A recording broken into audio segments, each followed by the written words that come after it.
When you're teaching English to children, starting off your lessons on the right foot and building a good, positive momentum can be the real difference between a great lesson and a real drag. And if you're using that traditional present, practice, produce format, then that means that your drilling is going to come early on in your lesson.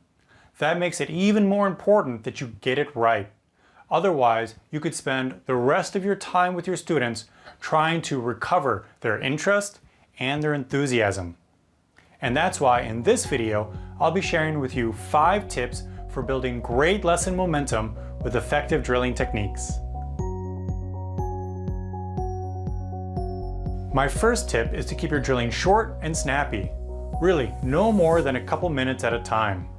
Don't get bogged down in endless repetitions, because the benefits of drilling really drop off quickly once your students get familiar with the sounds and then they get bored. To keep things running quickly, try to establish a simple, predictable pattern for your students to follow, especially the younger and lower level students. For example, with preschool students, I always present and drill my target vocabulary back to back in the same order, first as individual words and then in common chunks. This lets my students anticipate what's going to come next, and it means that they don't have to spend a lot of time and energy trying to figure out what I want from them. For example, if I were to mix my concept checking questions in with my drilling, that would just get really confusing for them. They'd be trying to figure out, does he want me to repeat after him, or does he want me to answer some question? Instead, putting things into predictable blocks makes things a lot easier for the students. Another tip, and a way to keep your drilling snappy as well, is to be strategically limited with your individual drilling. Be really selective with trying to get each student to repeat words, because this will take up a ton of time and really slow down the pace of your lesson. What that means is, before the lesson, take time and look ahead and plan which words you think will be especially important or challenging for your students, and then focus on individually drilling just those words. Also, there are other ways besides individual drilling that allow you to limit the number of students who are speaking so that you can hear them more clearly. You can drill students in pairs, in small groups, in rows, in tables, or sections of the class, whichever way is easy to understand and convenient to use in your context. It's also good practice to try to use the same methods regularly, so that students can pick up on the patterns and then follow your instructions more quickly and more confidently. My third tip is to develop your own set of gestures that you consistently use with your students when you're drilling. This will help your students to quickly understand what you want from them. For example, when I'm drilling with my students, I regularly use a listen and repeat gesture. When I want my students to quietly listen to me, I point to my ear. When I want them to repeat after me, I point to my lips and then to them. If I'm drilling phrases or sentences, I'll often use my fingers to count off the words. That way, I can point to a finger to highlight a specific word, or I can squeeze fingers together to show word linking. For example, what do you like? What do you like? Or, what do you like? It takes a little practice, but once you get consistent with using these gestures, it'll really speed up your drilling because your intentions will be clear to your students. This next tip is really useful for making sure that everyone stays on the same page with you, and that is to really watch your body positioning. You want to make sure that all of your students can easily see your face and your presentation materials.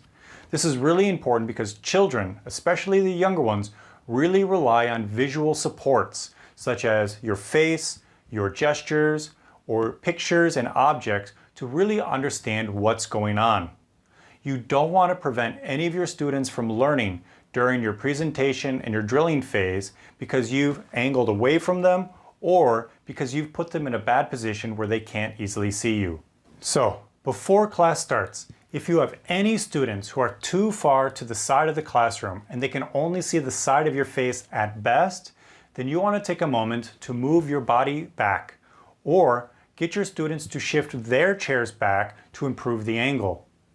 However, if moving chairs just isn't possible, then your other option is to rotate around and move around so that all of your students at least get short, frequent opportunities to see your face and your presentation materials. However, you really want to be careful with this. You don't want to start drilling your materials before all of your students have had an opportunity to see them.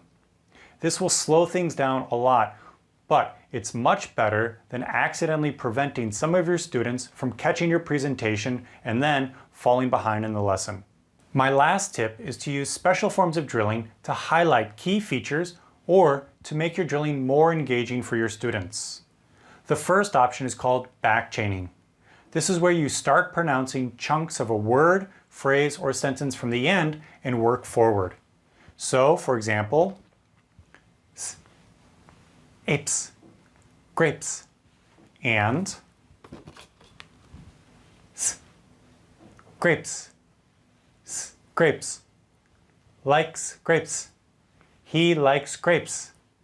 In Vietnam, I do this a lot with words like rice, plural nouns, and second-person verbs, because Vietnamese doesn't have a final S sound, and so many of my students don't even hear the sound unless I draw their attention to it.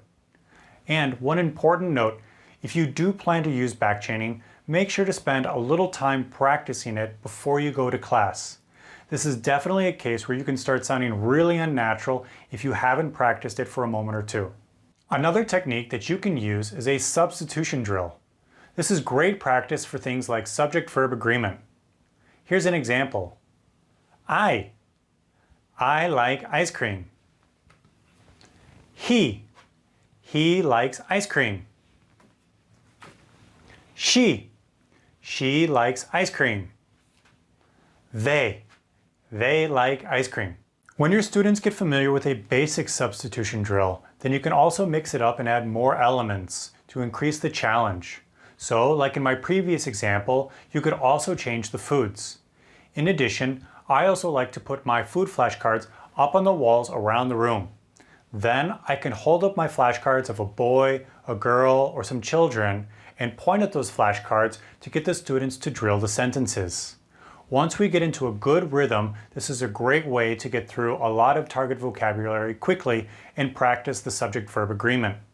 It also works as a great follow-up to a game like Flashcard Safari because the flashcards are already up on the walls. And again, as I noted in the first tip, don't expect substitution drilling to last for very long. Usually 1 minute or 90 seconds is more than enough. So those were 5 tips to keep your lesson momentum up while drilling. What other techniques do you use to keep your lessons flowing nicely? I'd love to hear your ideas in the comment section below. And if you like this video, don't forget to click like and subscribe. Finally, I have more information on teaching English at my website, starteachertraining.com. Once you're there, you'll also find my Udemy course on EFL classroom management. It's got more than 6 hours of content about why students misbehave and how you can encourage positive, productive behavior in your classes.